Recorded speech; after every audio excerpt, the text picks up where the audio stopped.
जय हिंद दोस्तों, मेरा नाम है मनीष और आप देख रहे हैं the army Y YouTube channel. तो आज हम डिस्कस करेंगे राम सिंह यादव बुक का प्रैक्टिस सेट नंबर 7, जो कि आपके इंडियन आर्मी एग्जाम के लिए बहुत ही महत्वपूर्ण क्वेश्चन रहने वाले हैं। और एग्जाम से रिलेटेड आपका कोई भी क्वेश्चन रहता है तो आप मुझे इस नंबर पर व्हाट्सएप कर सकते हैं। पूरे 50 के 50 क्वेश्चन हम डिस्कस करेंगे। आप भी इस प्रैक्टिस सेट को जो है मॉक टेस्ट की तरह लगाएं और बताएं आपके कितने क्वेश्चन जो है वो सही हुए। चाहे आपके मैथमेटिक्स हो, जीके हो, साइंस हो, कोई भी क्वेश्चन हो तो आप जो है मुझे कमेंट करके जरूर बताएं आपके कितने सही थे। बिना टाइम बनाए सबसे पहला क्वेश्चन देखते हैं और वीडियो को लाइक और शेयर जरूर करें अगर वीडियो आपको पसंद। हमारा सबसे पहला क्वेश्चन आता है, क्वेश्चन नंबर 1 है, कोणार्क का मंदिर कहाँ है? तो कोणार्क का मंदिर जो है ये कहाँ स्थित है? ये आपका ओडिशा में स्थित है। और कोणार्क मंदिर जो है किस लिए प्रसिद्ध है? इसे सूर्य मंदिर भी कहा जाता है। कोणार्क का सूर्य मंदिर कहाँ स्थित है? ये आपका ओडिशा में स्थित है। क्वेश्चन आता है, महाद्वीपों की संख्या कितनी है? तो महाद्वीपों की कुल संख्या जो है वो 7 है। क्वेश्चन आता है कि सबसे बड़ा महाद्वीप कौन सा है? एशिया महाद्वीप जो है ये सबसे बड़ा महाद्वीप है और भारत जो है एशिया महाद्वीप में आता है। और सबसे छोटा महाद्वीप जो है कौन सा है? ऑस्ट्रेलिया जो है ये सबसे छोटा महाद्वीप है। क्वेश्चन आपका 3 आता है, हुक किस खेल से संबंधित है? हुक जो है ये आपका मुक्केबाजी से संबंधित है। नेक्स्ट क्वेश्चन आपका आता है, क्वेश्चन है, ज्वालामुखी मंदिर कहाँ स्थित है? ज्वालामुखी मंदिर जो है आपका कांगड़ा हिमाचल प्रदेश में पड़ता है। क्वेश्चन आता है, वोट के लिए क्या जरूरी है? वोट डालने के लिए जो है वो क्या जरूरी होना है? तो उम्र जो है वो वोट डालने के लिए जरूरी होती है और वोट डालने के लिए उम्र जो होती है वो 18 वर्ष होती है। नेक्स्ट क्वेश्चन आपका आता है, क्वेश्चन है, राष्ट्रपति का कार्यकाल कितने वर्ष होता है? तो राष्ट्रपति का कार्यकाल जो होता है वो 5 वर्ष होता है। और क्वेश्चन आपका आता है, राज्यसभा का कार्यकाल कितना होता है? राज्यसभा के जो अध्यक्ष होते हैं उनका कार्यकाल कितने वर्ष होता है? उनका कार्यकाल जो है वो 6 वर्ष होता है। और लोकसभा के जो सदस्य होते हैं उनका कार्यकाल 5 वर्ष होता है। नेक्स्ट क्वेश्चन आपका आता है, क्वेश्चन नंबर 7 है, जनगणना किस अंतराल में होती है? तो जनगणना जो है हर साल 10 वर्ष में होती है। ठीक है, 10 वर्ष में एक बार जो है जनगणना होती है। क्वेश्चन आता है, भारत की पहली जनगणना कब हुई थी? भारत की पहली जनगणना 1872 में लॉर्ड मेयो के समय हुई थी। और क्वेश्चन आता है, भारत की नियमित दशकीय जनगणना, ठीक है, नियमित दशकीय जनगणना जो है वो कब शुरू हुई थी? तो भारत की निम्न की दशकीय जनगणना जो है वो 1881 से शुरू हुई थी। और किसने करवाई थी? ये लॉर्ड रेपन ने करवाई थी। नेक्स्ट क्वेश्चन आपका आता है कि भारत में कुल कितनी जनगणनाएं हो चुकी हैं? तो भारत में अब जो है 15 कुल जनगणना हो चुकी हैं और आज़ादी के बाद जो है कुल 7 जनगणना हो चुकी हैं और 8वीं जो है वो इस साल, माफ करें, नेक्स्ट ईयर होगी। नेक्स्ट क्वेश्चन आपका आता है, इंडियन मिलिट्री एकेडमी स्थित है? तो इंडियन मिलिट्री एकेडमी जो है कहाँ पड़ती है आपकी? ये देहरादून में पड़ती है और शॉर्ट फॉर्म में इसे IMAV कहते हैं। नेक्स्ट क्वेश्चन आता है, अबुल फजल किसके शासनकाल में था? अबुल फजल जो है किसके शासनकाल में था? अकबर के शासनकाल में था। और क्वेश्चन आप कभी कभी आता है, बीरबल जो है ये किसके शासनकाल में था? बीरबल और अबुल फजल जो थे ये आपके दोनों जो थे अकबर के शासनकाल से संबंधित थे। नेक्स्ट क्वेश्चन आपका आता है, क्वेश्चन है, बांग्लादेश विभाजन कब हुआ था? तो बांग्लादेश का जो विभाजन हुआ था वो कब हुआ था? 1971 में हुआ था। या फिर बांग्लादेश जो है इसकी स्थापना कब हुई थी? 1971 में। या फिर सीधा क्वेश्चन आता है, बांग्लादेश आज़ाद कब हुआ था? 1971 में हुआ था। और 1972 और 1965 में भारत की युद्ध हुआ था। ठीक है, अब आपको बताना है 1965 में भारत का किसके साथ युद्ध हुआ था। नेक्स्ट क्वेश्चन आपका आता है, और बंगाल विभाजन एक आता है, बंगाल विभाजन कब हुआ था? बंगाल विभाजन जो है वो 1905 में लॉर्ड कर्जन के समय हुआ था। करीबन 16 अगस्त 1905 को बंगाल विभाजन हुआ था, ना कि बांग्लादेश विभाजन। नेक्स्ट क्वेश्चन आपका आता है, क्वेश्चन नंबर 11 है, जवाहरलाल नेहरू का जन्म कब हुआ था? तो पंडित जवाहरलाल नेहरू का जन्म हुआ था आपका 14 नवंबर 1899 में, 1899 में। और 14 नवंबर को कौन सा डे मनाया जाता है? आपका चिल्ड्रन डे जो है आपका कब मनाया जाता है? 14 नवंबर को मनाया जाता है। नेक्स्ट क्वेश्चन आपका आता है, क्वेश्चन नंबर 12 है, संविधान कब लागू हुआ था? तो संविधान जो है हमारा कब लागू हुआ था? संविधान जो है आपका 26 जनवरी 1950 को लागू हुआ था। और संविधान की बात आई, जल्दी से मैं आपको शॉर्ट फॉर्म में बता देता हूँ। 9 दिसंबर 1946 को 9 दिसंबर 1946 को संविधान की पहली बैठक हुई थी, जिसमें डॉक्टर सचिदानंद सिन्हा को अस्थायी, ठीक है, अस्थायी अध्यक्ष चुना गया था। फिर 2 दिन बाद 11 दिसंबर को जो है संविधान की दूसरी बैठक हुई थी, जिसमें डॉक्टर राजेंद्र प्रसाद को स्थायी अध्यक्ष चुना गया था। फिर 13 दिसंबर को पंडित जवाहरलाल नेहरू ने उद्देश्य प्रस्ताव प्रस्तुत कर, ठीक है, संविधान की आधारशिला पंडित जवाहरलाल नेहरू ने रखी थी। और 26 जनवरी 1949 को जब संविधान बनकर तैयार हो गया था, और संविधान बनने में 2 वर्ष 11 महीने 18 दिन का समय लगा है। ये क्वेश्चन इंपॉर्टेंट, 2, 11, 18, ये क्वेश्चन आपका एग्जाम में पूछा जाता है। और संविधान जो है वो अंतिम बैठक, संविधान की अंतिम बैठक कब हुई थी? 24 जनवरी 1950 को, 24 जनवरी 1950 को संविधान की अंतिम बैठक हुई थी, और 26 जनवरी को इसके लागू कर दिया गया था। नेक्स्ट क्वेश्चन आपका आता है, क्वेश्चन है वोट देने के लिए उम्र होना चाहिए। तो वोट देने के लिए जो उम्र होनी चाहिए वो आपके 18 होनी चाहिए। और क्वेश्चन आपका आता है कि वोट देने की उम्र 21 से 18 कब की गई थी? तो वोट देने की उम्र जो है 21 से 18 1989 में, ठीक है, 1989 में की गई थी। और किन्हीवां संशोधन था? 21वां, ठीक है, काटवां संशोधन था आपका, काटवां संशोधन रहा, जिसमें जो है वो उम्र डालने की, ठीक है, वोट डालने की उम्र जो है वो 21 से 18 कर दी थी। और आपको बता दिया 1989 में ये करी गई थी। नेक्स्ट क्वेश्चन आपका आता है, क्वेश्चन है आपका ईरान की राजधानी है, ईरान की राजधानी है तेहरान। तेहरान जो है ये ईरान की राजधानी है। और बगदाद जो है किसकी राजधानी है? बगदाद जो है आपकी किसकी? इराक की राजधानी है, ठीक है। यहाँ पर आपका ईरान है और यहाँ पर मैं इराक की बात कर रहा हूँ। इराक की राजधानी है बगदाद। फिर क्वेश्चन आपका आता है अफगानिस्तान की, जो कि हमारा पड़ोसी देश है, उसकी राजधानी क्या है? अफगानिस्तान की जो राजधानी है वो आपकी काबुल है। और अफगानिस्तान की जो करेंसी है इंपोर्टेड है, अफगानी है। फिर क्वेश्चन आता है वीना जो है ये किसकी राजधानी है? ऑस्ट्रेलिया, ठीक है, ऑस्ट्रेलिया नहीं, ऑस्ट्रिया, ऑस्ट्रिया, ऑस्ट्रेलिया की राजधानी क्या है? वियना।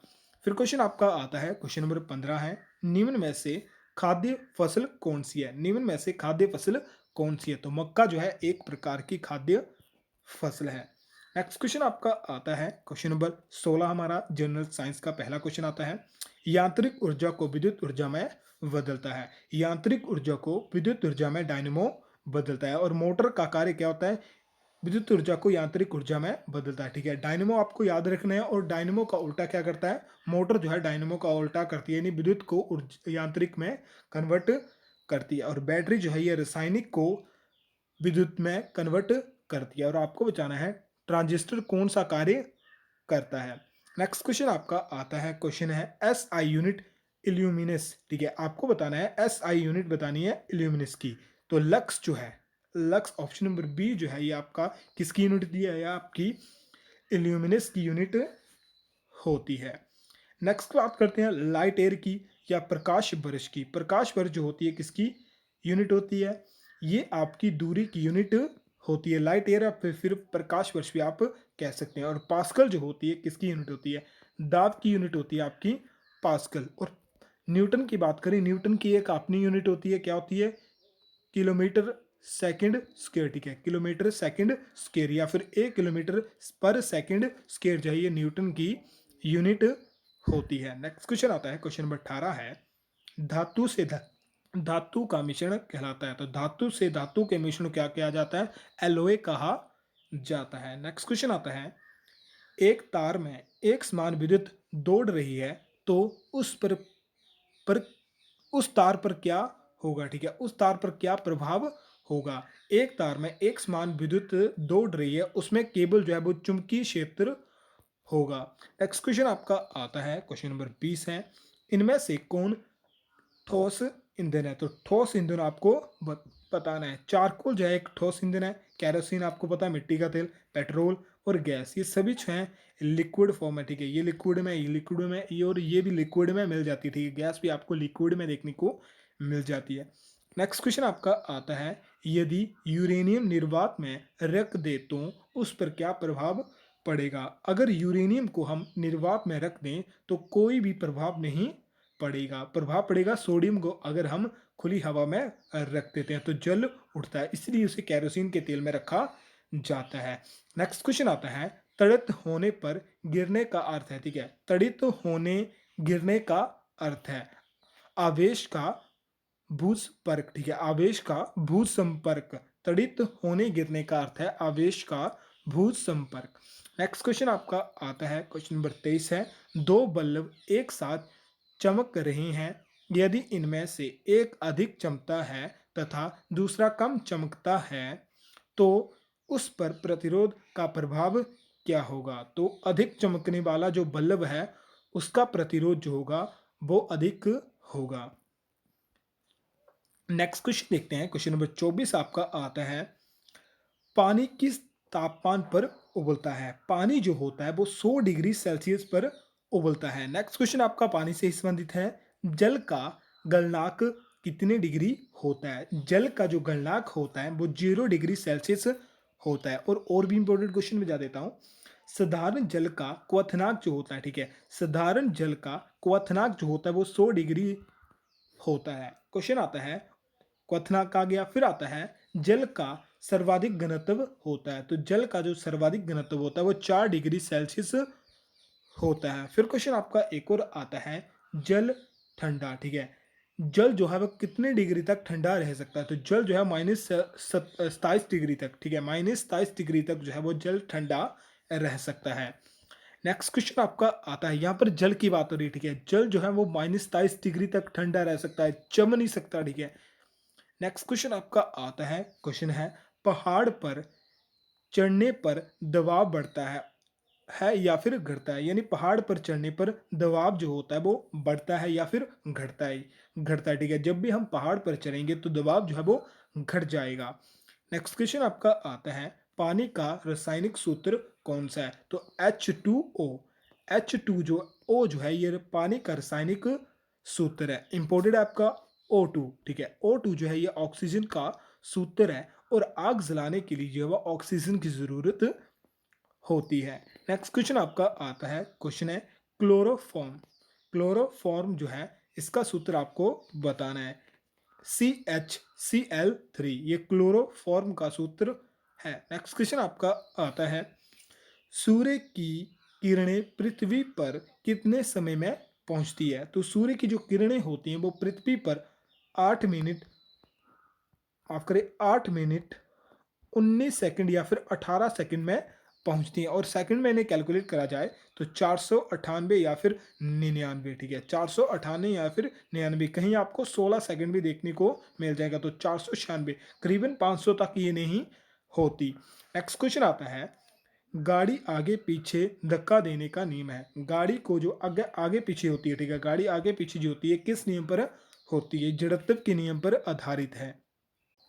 नेक्स्ट क्वेश्चन जो हमारा आता है, रीजनिंग का हमारा सबसे पहला क्वेश्चन आता है, नंबरिंग आपको दी हुई है, नेक्स्ट नंबर आपको ज्ञात करना है। ठीक है, नंबर क्या दिए हुए हैं, 3, 8, 15, 24, 35 और 48। 3 और 8, 3 और 8 में आपको गैप दिखना करने का है, यहाँ आपका 5 का गैप है। फिर 8 और 15 में कितने का गैप है, 7 का गैप है। 15 और 24 में कितने का गैप है, 9 का गैप है। 9 और 35 में माफ करें, 24 और 35 में कितने का गैप है, 11 का गैप है। और 35 और 48 में, ठीक है, 35 और 48 में कितने का गैप है, आपका 13 का गैप है। यानी 2 2 आगे बढ़ रहा है, 5 2 7, 7 2 9, 9 2 11, 11 2 13। तो 13 के बाद कितना हो जाएगा, 15। तो 15 किस में जुड़ेगा, 15 जो है आपका 48 में जुड़ेगा। 48 में 15 प्लस करोगे कितना आएगा, 63 आपके पास आएगा। तो नेक्स्ट आपके पास कितना होगा, 63 होगा। नेक्स्ट आपको बताना है, जीवन मृत्यु। जीवन जो है वो मृत्यु से संबंधित है, तो आशा जो है, ठीक है, आशा जो है वो किससे संबंधित होगी, जल्दी से इसका आंसर बताइए। जीवन मृत्यु, ये विलोम शब्द आ रहे हैं। ठीक है, जीवन मृत्यु, मरना यानी जीना, आशा, तो आशा जो है वो निराशा से संबंधित होगा। ऑप्शन नंबर सी सही होगा। नेक्स्ट क्वेश्चन आपका आता है, टुडे को ये किस तरह लिख रहा है। टुडे को ये इस कोडी में लिख रहा है, बिफोर को आपको बताना है। ठीक है, टुडे को ये किस तरह लिख रहे हैं, पहले लिख लेते हैं। टुडे को लिखा है U Q ई, सी और जेड। ठीक है, टी और क्यू में क्या संबंध है? टी और क्यू में क्या संबंधित है? प्लस एक हो रहा है। ओ और क्यू में क्या संबंध है? ये प्लस दो हो रहे हैं। और डी और ई में, ठीक है, डी और ई में क्या संबंधित है? यहाँ पर प्लस एक हो रहा है। फिर ए और सी में, ए और सी में क्या संबंध है आपका? प्लस दो हो रहे हैं। और वाई और जेड में क्या संबंधित है? प्लस एक हो रहे हैं। यानी पहले प्लस एक, फिर प्लस दो, फिर प्लस एक, फिर प्लस दो, फिर प्लस एक। यानी पहले एक जमा हो रहा है, फिर दो, फिर एक, फिर दो, फिर एक, फिर दो, इस तरह हो रहा है। यानी आपको बिफोर में पहले क्या करना है? प्लस एक करना है। बी में प्लस एक करोगे तो सी आता है। एफ, ई में, माफ करें, ई में प्लस दो करोगे कितना बनेगा? जी आपका बनेगा। एफ में एक प्लस करोगे तो जी बनेगा। सी जी जी, ठीक है, यहाँ पर भी नहीं है, यहाँ पर भी नहीं है, यहाँ पर है और यहाँ पर भी नहीं है। तो सीधा ऑप्शन नंबर सी हमें पता लग गया। पूरा देखने की आपको जरूरत ही नहीं पड़ेगी। फिर क्वेश्चन आता है, पी क्यू का भाई है, आर पी का पिता है, एस टी का भाई है, टी क्यू की पुत्री है, तो एस का चाचा क्या हो, कौन होगा? पी और क्यू हमने ले लिए। बोलता है क्यू का भाई है पी, यानी ये पी जो है एक लड़का है, ठीक है, एक लड़का यानी इसका भाई है। फिर बोलता है आर पी का पिता है, आर जो है वो पी का पिता है, ठीक है। आर मान लिया, ले लेते हैं यहाँ पर, ये आ गया आर, आर जो है ये पी का पिता है।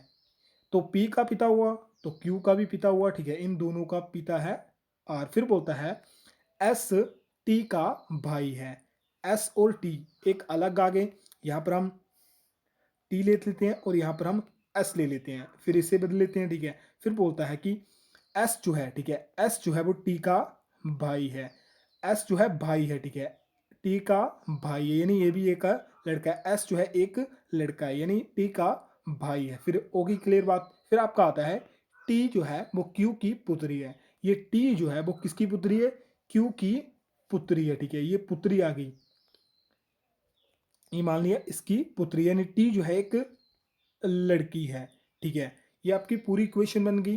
टी जो है किसकी पुत्री है? क्यू की पुत्री है टी। तो एस का चाचा आपको बताना है, यानी एस जो है इसका भाई है, ये इसका पुत्री लगी एस। क्यू, क्यू जो है एस का क्या लगा? क्यू जो है एस का पिता लगा। तो क्यू का भाई कौन था? पी। तो एस जो है किसका चाचा लगेगा? ठीक है, एस जो है किसका चाचा लगेगा? माफ करें, एस जो है किस, कौन कौन जो है एस का चाचा लगेगा? पी जो है एस का चाचा लगेगा। तो पी जो है इसका सही आंसर आएगा। नेक्स्ट क्वेश्चन आपका आता है, ये भी पिछले मॉक टेस्ट की तरह आपका कंफ्यूजन क्वेश्चन है। आपको यहाँ पर उत्तर, दक्षिण, पूर्व और पश्चिम आपको बनाने लेने हैं और आपको सीधा कर लेना है। पहले वो मुख करके खड़ा है, ठीक है, उसने मुंह करा किस तरफ? पश्चिम की ओर, ठीक है, पश्चिम की ओर इसने मुंह करा हुआ है। फिर बोलता है कि वह घड़ी की सुई, घड़ी की सुई यानी इस तरह घूमती है 50 डिग्री, 90 डिग्री घूम के, 90 डिग्री यानी सीधा 90 का एंगल बनाया। वो पश्चिम में खड़ा था तो उत्तर दक्षिण में उसका मुंह हो गया। अब वो डायरेक्शन चेंज करता है, मुड़कर उनकी, ठीक है, उनकी विपरीत दिशा में 135 डिग्री मुड़ गया, यानी इस दिशा में था, उत्तर दिशा में था, इसकी विपरीत दिशा में 135 डिग्री मुड़ गया। ये कितनी डिग्री थी? ये 90 डिग्री थी, यानी 90 डिग्री यहां तक ले लिया। तो 135 में 90 माइनस कर दो, कितने आ जाएगा? 45 आ जाएगा। तो यहाँ पर उत्तर के नीचे क्या है? यहाँ पर दक्षिण है। अब यहाँ, ठीक है, पश्चिम और दक्षिण, पश्चिम और दक्षिण के बीच पूरा कितना का होता है? 90 डिग्री का होता है। तो इसका आधा करोगे तो 45 का आ जाएगा, ठीक है, और यहाँ से पूरा कर दो तो 135 डिग्री का कोण बन जाएगा। यहाँ तक आपका 90 का था, नेक्स्ट आपका 45 का ले लिया। अब आपको ये दिशा बतानी है, ठीक है, कौन सी दिशा? ये वाली दिशा जो है आपको बतानी है, दिशा कहाँ पर है, ठीक है। तो दिशा यहाँ से देख सकते हो, ऊपर उत्तर है, यहाँ दक्षिण है, यहाँ पूर्व है, माफ करें यहाँ पश्चिम आपका। तो किस दिशा में? पश्चिम, दक्षिण पश्चिम, दक्षिण पश्चिम, किस दिशा में? दक्षिण और पश्चिम दिशा में, यानी ऑप्शन नंबर डी जो है इसका सही आंसर रहेगा। ध्यान से समझे इन सभी क्वेश्चन को, ठीक है, ऐसे समझाना बहुत अजीब सा होता है। बाकी मैं जितना भी समझा सकता हूँ आपको समझाता हूँ। नेक्स्ट क्वेश्चन देखते हैं। नेक्स्ट क्वेश्चन हमारा मैथमेटिक्स का सबसे पहला क्वेश्चन आता है, क्वेश्चन नंबर 31 है। 140 मीटर लंबी एक रेलगाड़ी एक खंबे को 12 सेकंड में पार करती है, तो रेलगाड़ी की चाल प्रति घंटा में क्या होगी? तो चाल का फॉर्मूला होता है चाल इक्वल टू दूरी बटा समय, ठीक है। ये समय हो गया आपका, तो दूरी आपको 140 मीटर दी हुई है, टाइम आपको 12 सेकंड का दिया हुआ है। मीट ये आपका वैल्यू जो है वो मीटर पर सेकंड में आपको निकालनी है किलोमीटर प्रति घंटा में। तो किलोमीटर प्रति घंटा में 18/5 आपका हो जाएगा। 5 से आपका 140 कट जाएगा, ठीक है। फिर 6 से आपका यहाँ जाएगा, ये कट जाएगा, और आपका इसे पूरा सॉल्व करोगे तो चाल आपके पास कितनी आ जाएगी? चाल आपके पास आ जाएगी 42 किलोमीटर प्रति घंटा जो है आपके पास सही आंसर आ जाएगा। तो ऑप्शन नंबर डी जो है, माफ करें, बी जो है इसका सही रहेगा। नेक्स्ट क्वेश्चन आपका सिंपल सा ये क्वेश्चन है, क्वेश्चन नंबर 32 बोलता है, बहुत छोटी से छोटी संख्या ज्ञात करें जिसे 6, 9, 12, 16 और 30 से भाग देने पर प्रत्येक दशा में 3 शेष बचे, ठीक है। इन सभी को किस संख्या से भाग दें कि उसमें से 3 शेष बचे, ठीक है। तो इसके लिए आपको सिंपल सा कुछ नहीं करना है। 5, माफ करें, 6, 9, 12, 16 और 30 का आपको एलसीएम निकाल लेना है। इन सभी का एलसीएम निकालोगे तो कितना आएगा? 720, ठीक है। 720 ऐसी संख्या है जिसे आप 6, 9, 12 और 16 से भाग करोगे और शेष कितना बचेगा? 3 जो है आपके पास शेष अलग से बच जाता है, और इस 3 को आप इसमें प्लस कर दो, कितना जाएगा? 723, ठीक है। 723 ऐसी संख्या, ठीक है, ऑप्शन में ऑप्शन नंबर ए 723 ऐसी संख्या है जिसे आप 6 से भाग करोगे, 9 से भाग करोगे, 12 से भाग करोगे, 16 से भाग करोगे और 13 से भाग करोगे तो 720 पूरा कट जाएगा, और 3 कितने बच जाएंगे? 3 इसमें शेष बच जाएंगे। तो ऑप्शन नंबर ए जो है सही आंसर होगा। सिंपल था, कुछ करने की जरूरत है, एलसीएम आप निकाल सकते हो, ठीक है।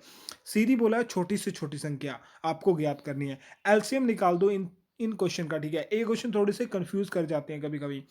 नेक्स्ट क्वेश्चन बात करूं, क्वेश्चन नंबर 33 और 34, इनको मैं लास्ट में कर दूंगा। ये क्वेश्चन इतने इंपॉर्टेंट नहीं है और एग्जाम में आपके नहीं पूछे जाते। नेक्स्ट क्वेश्चन देखते हैं। नेक्स्ट क्वेश्चन आपका आता है, क्वेश्चन नंबर 35 है, एक नियमित बहुभुज के अंत कोण का योग 1440 है तो भुजा की संख्या ज्ञात कर। तो ये क्वेश्चन आपका कैसे होगा? अगर आपको कभी भी बहुभुज के अंत कोण पूछोगे तो इसके लिए फॉर्मूला आपका लगता है n-2 मल्टीप्लाई 180 इक्वल टू जो आपको योग दिया होगा, ठीक है। यहाँ पर आपका योग आएगा, तो यहाँ पर आपका योग कितना दिया हुआ है? 1440, ठीक है। 1440 से आपको योग दिया हुआ है। यहाँ पर 180 मल्टीप्लाई है, यहाँ पर जाके डिवाइड हो जाएगा, ठीक है। 180 आपका यहाँ डिवाइड हो गया, और ये 180, ठीक है। 180 कट जाएगा 8 से, ठीक है। 180 कितने होते हैं? 1440 होते हैं। यहाँ पर कितना आ जाएगा? n-2 इक्वल टू 8 आ गया, ठीक है। यहाँ पर 2 जो है वो माइनस का दूसरी साइड जाएगा, प्लस का हो जाएगा, तो कितना आ जाएगा? 8, 2, 10। तो n कितना आ गया? n आपके पास कितना आ गया? 10 आ गया। तो भुजाओं की संख्या कितनी होगी? भुजाओं की संख्या होगी आपकी 10। नेक्स्ट क्वेश्चन हमारा आता है, क्वेश्चन नंबर 36 है, 0.09 का आपको वर्गमूल निकालना है। तो इसका सही वर्गमूल क्या रहेगा? तो सबसे पहले 3 का इसे आप सीधा ओपन कर दो, ये आपका 9 जाएगा, और नीचे कितना? 10 आ जाएगा, ठीक है। 9 का तो आपको पता होता है 3 वर्गमूल होता है, ठीक है। 3 और 3, ये 3 वर्गमूल होता है, पर 10 का वर्गमूल आपको पता नहीं है। तो इसका सही आंसर जो मैं बताऊं, ऑप्शन नंबर सी जो है 0.0948 जो इसका सही वर्गमूल होगा। मैक्सिमम ये भी क्वेश्चन आपका कभी कभी एग्जाम में आते हैं, पर आपको या तो 2 का पूछ लेगा, ठीक है, 0.2 का पूछ लेगा, 0.3 का पूछ लेगा, 0.4 का पूछ लेगा, इसके आगे नहीं पूछता।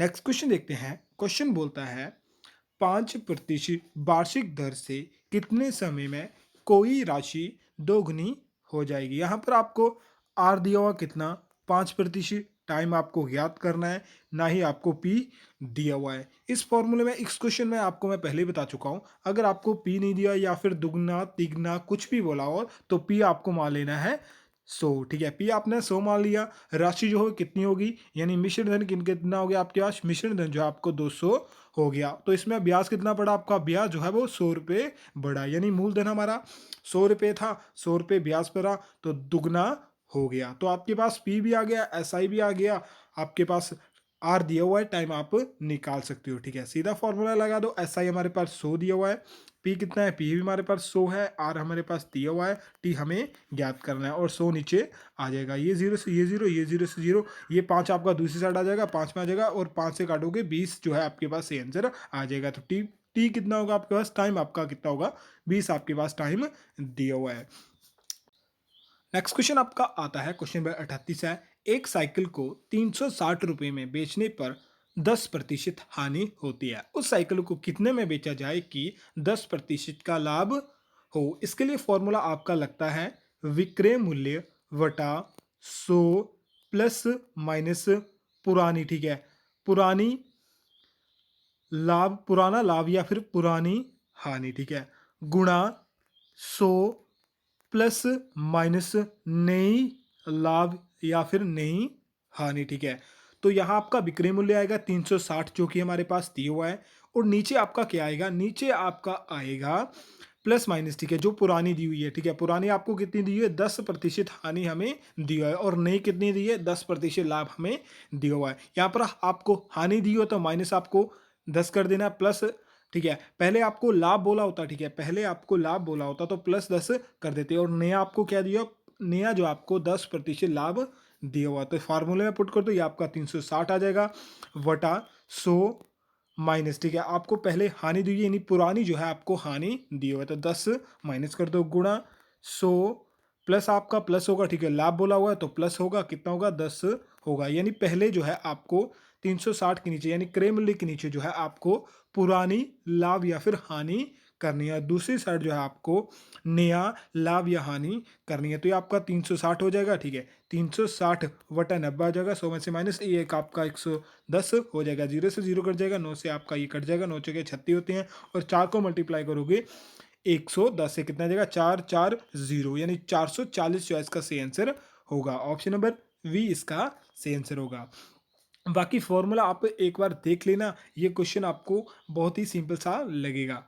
नेक्स्ट क्वेश्चन नंबर 39 हमारा आता है, 3 पुरुष या 6 स्त्रियां एक काम को 112 दिन में करते हैं, उसी काम को 12 पुरुष तथा 8 स्त्रियां कितने दिन में करेंगी। इसके लिए सिंपल सा फार्मूला है, सबसे पहले आपको लिख लेने हैं टोटल दिन जो कि पहली बार करे हुए हैं, तो टोटल दिन कितने हैं, 112 दिन है टोटल। फिर आपको लेनी है दूसरी बार आपको पुरुष और स्त्रियां दी हैं, ये इसके नीचे लिख लेनी है 12 प्लस 8, और अब उसके नीचे जो आपको लेनी है जो सबसे पहले आपको पुरुष और स्त्री दी है। ठीक है, पुरुष के नीचे पुरुष आपको लिखने हैं और स्त्रियों के नीचे स्त्री आपको लिखनी है, तो ये आपका फार्मूला बन गया। इसको अब सॉल्व कर दो। ठीक है, 112 को रहने दो, 12 बटा 8 बटा 3 बटा 6, इसका एलसीएम कितना आएगा, 6 आपका एलसीएम आ जाएगा, यहाँ से आपका 2 आ जाएगा, 2 को मल्टीप्लाई 24 आ जाएगा, 24 प्लस आपका 6 होते हैं, 1 को मल्टीप्लाई करोगे 8 से 8 ही रह जाएगा, तो यहाँ पर कितना आएगा 32/6।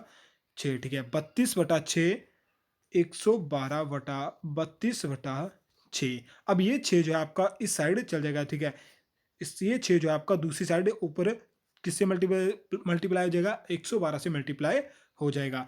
अब जो है आप इसे कट करोगे, ठीक है, आपके पास कितना जाएगा, कट करके मैं नहीं बताऊंगा, सीधा आपके पास आंसर आएगा 21। ठीक है, 21 दिन जो है इसका टोटल आंसर होगा। ठीक है, तो 12 पुरुष और 8 स्त्रियां जो है इस काम को कितने दिन में समाप्त करेंगी, 21 दिन में समाप्त करेंगी। नेक्स्ट क्वेश्चन आपका आता है, बोलता है मनोज एक स्थान पर 8 किलोमीटर प्रति घंटा की चाल से पहुंचा, परंतु वापस 16 किलोमीटर प्रति घंटा की चाल से लौट सकता है, तो मनोज की आपको औसतन चाल बतानी है किलोमीटर प्रति घंटा में। इसके लिए सिंपल सा फॉर्मूला आपका 2 × A + B/A+ V, ये फॉर्मूला याद रख लो। जाने की दी हुई है और आने की दी हुई है। ठीक है, जाने और आने की दी हुई है और एवरेज आपको पूछी हुई है। ये क्वेश्चन कभी कभी पूछता है और एग्जाम के लिए इंपॉर्टेंट है। 2 का 2 आ जाएगा आपका। ठीक है, 2 का 2 आ जाएगा। ए का आपका कितना है, ए आपके पास 4 है। ठीक है, और बी कितना है आपके पास 16 है। ठीक है, और नीचे कितना था, 4 + 16 कितना हो जाएगा, 20 आपका टोटल हो जाएगा। ठीक है, 20 हो गया आपका नीचे। अब आपके जो है वो कट जाएगा, ये आपका 10 आ गया। ठीक है, अब 10 को 10 यहाँ रहने दो। ठीक है, 10 का 10 ही रहने दो। फिर आप 16 को मल्टीप्लाई करो 4 से, कितना आ जाएगा 64, ठीक है, बराबर है 64 तथा 10, तो ये कितना आ जाएगा 6.4। 6.4 जो है वो एवरेज है प्रति घंटा में, तो सही आंसर क्या रहेगा 6.4। नेक्स्ट क्वेश्चन आता है, बोलता है एक वेतन 10% बढ़ाकर 10% कम कर दिया गया तो मेरा लाभ या हानि होगी, ठीक है। जो वेतन जो है हमारा 100 रुपये वेतन था, पहले वो 10% बढ़ा दिया और फिर 10% माइनस कर दिया, ठीक है। तो आपको बता रहा है लाभ होगी या हानि होगी। इसके लिए सिंपल सा फॉर्मूला है, मैं आपको बता देता हूँ, ठीक है। इस अगर डबल परसेंटेज दी हुई है और सेम परसेंटेज दी हुई तो इसके लिए फॉर्मूला लगता है ए स्केयर अपॉन 100, ठीक है। ए स्केयर अपॉन 100 ये फॉर्मूला होता है। और आपको ज्ञात कृषि करना की हानि हुई थी, लाभ हुई थी, अगर जो दूसरे नंबर पर दी होती है, ठीक है। पहले आपको बढ़ोतरी दी है और दूसरी बार जो आपको हानि दी होगी, ठीक है, दूसरी बार आपको हानि दी होगी तो आपको हमेशा ही हानि होगी। जैसे देख लेते हैं, 100 आ जाएगा, ठीक है, 10 का स्केयर करोगे तो 100 आ जाएगा, बटा 100 कट जाएगा, आपका 1 आ जाएगा, तो 1% हानि होगी, ठीक है, हानि होगी। अगर आपको पहले हानि दी होगी और बाद में बढ़ोतरी दी होगी तो ये क्या आएगा, इसमें आपको 1% का लाभ हो जाएगा। पर इसके लिए जो सिंपल सा फॉर्मूला आता है, वैसे इसका फॉर्मूला जो होता है वो क्या होता है, इसका फॉर्मूला होता है एक्स प्लस वाई माइनस, माफ करें, प्लस एक्स वाई अपॉन 100, ठीक है।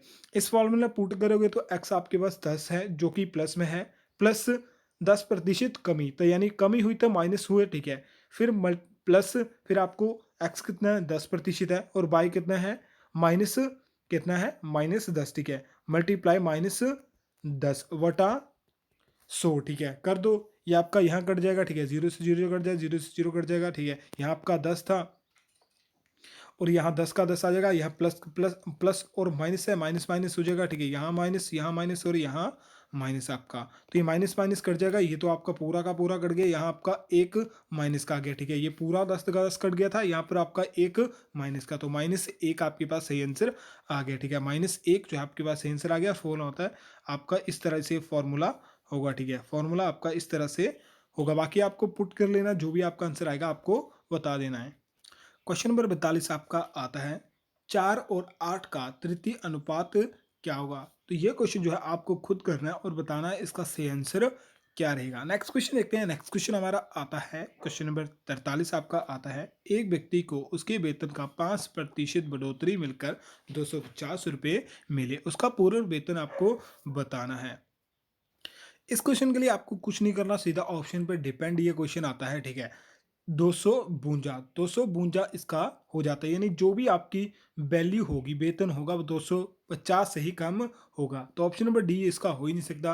और ऑप्शन नंबर ए भी आपका नहीं हो सकता, क्योंकि आप 252, ठीक है, या फिर आप 250 का 5% निकाल दो, ठीक है, तो ये दो तो हो ही नहीं सकता, ठीक है, क्योंकि 250 से दो को प्लस करते हो तो 252 होता है, तो 252 तो कभी हो ही नहीं सकता। ऑप्शन नंबर ए भी आपका नहीं हो सकता, ठीक है। ब्याज 5% डालोगे तो दो हो ही नहीं सकता। फिर आपका आता है ऑप्शन नंबर बी, 240 का आप 5% निकाल दो, ठीक है, 0 से 0 कट जाएगा, आपका 2 आ जाएगा, यहाँ से आपका कट जाएगा, यहाँ 12 आ जाएगा, ठीक है। फिर 240 में सीधे प्लस कर दो 12, तो 252 आ जाता है, 252 सही आंसर होगा, ठीक है। यानी 240 जो है, 240 ऐसा वेतन था, उसका पुराना वेतन था जिसमें 5% बढ़ोतरी हुई, 252 उसका वेतन हो गया। और 203 भी आप दे सकते हो, 5% इसका निकाल दो, 0 से 0 आपका कट जाएगा, 5 से आपका 5 कट जाएगा, 2 जो कट जाएगा, ठीक है, तो 23/2 आपका आ गया, ठीक है, 23/2 आ गया। इसका निकालोगे कितना होगा, 11 का 2 11 दूनी 22, 11.5, ठीक है, 11.5, तो 230 में 11.5 करोगे कितना हो जाता है, पॉइंट एक आ गया, 4 आ गया, तो 241 का हो गया। और ऑप्शन नंबर डी जो हमारा था, पैसे ही नहीं हो सकता, ठीक है, वेतन उसका अधिक था, ठीक है, यानी उसका पुराना वेतन 260 था, नया वेतन उसका 250 है, यानी ये तो कम ही हो रहे हैं, ठीक है, बढ़ोतरी कहाँ से होगी। नेक्स्ट क्वेश्चन आपका आता है, इसमें बोला हुआ है समीकरण 2x² minus 3x minus 12 = 2, alpha और बीटा आपको ज्ञात करने हैं, ठीक है। ये क्वेश्चन आपका इंपॉर्टेंट नहीं है, ये क्वेश्चन आपके एग्जाम में नहीं पूछे जाते, ये थोड़े लेवल जो है वो हाई लेवल के क्वेश्चन है, तो ये आपके क्लर्क में पूछे जाते हैं।